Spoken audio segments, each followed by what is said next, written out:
Beyond the deep paths of Blackthorn Forest, where the first light of dawn touches the hills, lay the shining kingdom of Valerian.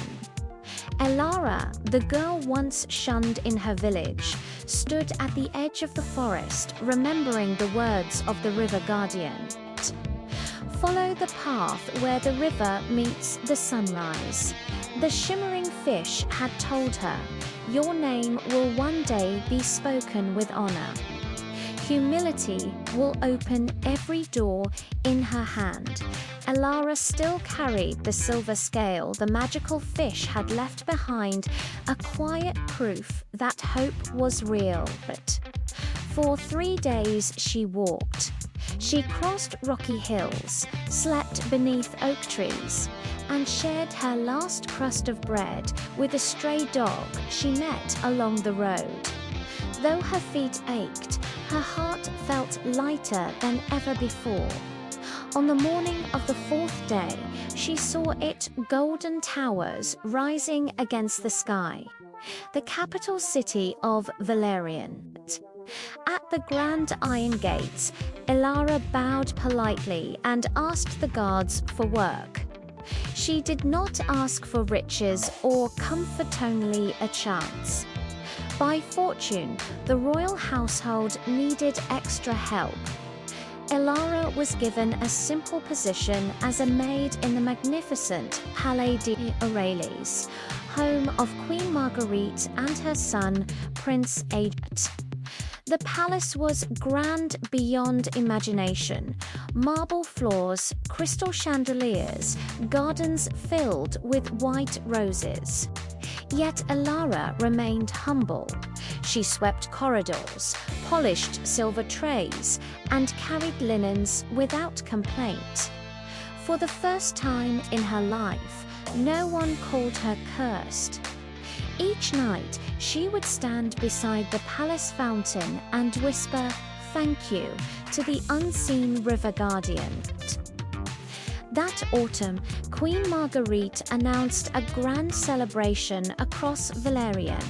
Prince Adrian, kind yet thoughtful, would choose a future bride during the Festival of Lights. The entire kingdom buzzed with excitement. Noble ladies prepared gowns stitched with gold. Jewels sparkled. Music filled the streets. Liora quietly watched from the servants' quarters, believing such dreams were never meant for someone like her. But on the evening of the festival, as she stood alone near the palace fountain, the water began to glow. From its silver surface emerged the river guardian once more. "You have walked with patience," the voice echoed softly. "Now walk with courage." With a shimmer of light, Liora's simple linen dress transformed into a flowing gown woven with threads like moonlight. Her worn shoes became delicate slippers, yet her heart remained unchained, steady and kind.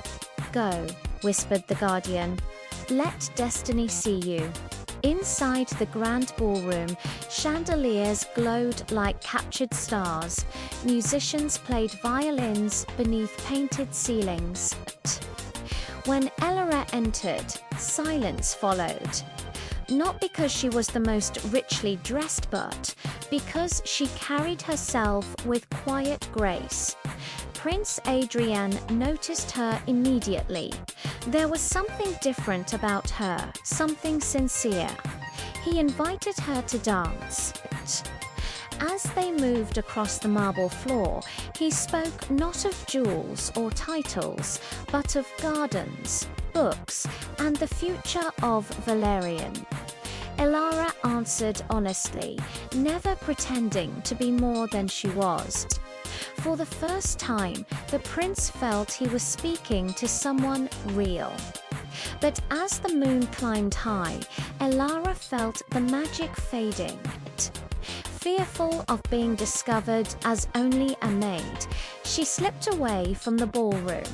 In her haste, A small glowing pearl gifted by the river guardian long ago fell from her gown onto the palace steps. The next morning, Prince Adrien held the pearl in his hand. "This belongs to the maiden who danced with me," he declared. Find her servants and nobles were summoned, but none claimed it. At last, the prince himself walked through the palace halls, and there, in the quiet servants' wing, he found Liora polishing silver trays. He recognized her eyes immediately. "You are the one," he said gently. Liora lowered her gaze. "Your Highness, I am only a maid." Before doubt could cloud her heart, the palace fountain outside shimmered faintly. The river guardian's voice whispered on the wind.